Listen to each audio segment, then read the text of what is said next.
A website so twisted, so extreme, that it should have been hidden in the darkest corners of the deep web.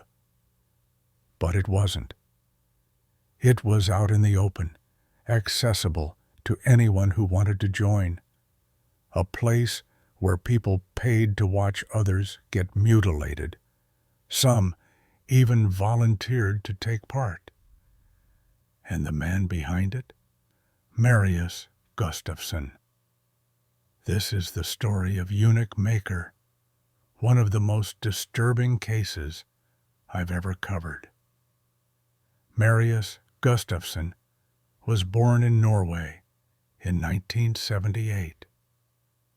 From what we know, he had a relatively normal upbringing, nothing that screamed future criminal mastermind. He was quiet, a bit introverted, but nothing out of the ordinary. Then things started shifting. He had a couple of fraud charges in the late 90s and early 2000s. Nothing too extreme, but it showed a willingness to break the rules. And then, in 2012, he moved to the United Kingdom after a failed marriage. This was the turning point. Because after his divorce, something inside him snapped. Marius developed an obsession, a deep, disturbing fascination with body mutilation, specifically self-amputation. He started frequenting online forums where people discussed wanting to remove parts of their own bodies, not by accident, by choice. And it wasn't just about themselves.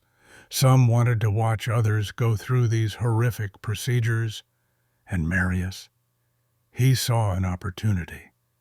Marius didn't just participate in these discussions. He built a business around them. He created Eunuch Maker, a website where people could pay to watch extreme body modification surgeries. And no, we're not talking about tattoos or piercings. We're talking about live-streamed amputations. For a subscription fee, users could watch people lose limbs, remove body parts, and undergo extreme modifications. Some of these procedures were done by unlicensed individuals using tools meant for animals: chainsaws, hacksaws, scalpels stolen from vet clinics. And it got worse. Some of the clients were minors.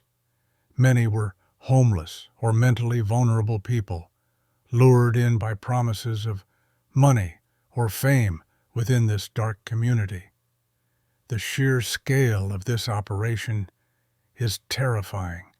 Between 2017 and 2021, Marius reportedly made over 300,000 pounds, roughly $350,000, from this grotesque business, and the website had nearly 25,000 paying members, 25,000 people watching, paying, supporting, and some of them weren't just watching, they were buying, because, yes, Marius didn't just live stream these procedures, he sold the body parts afterward.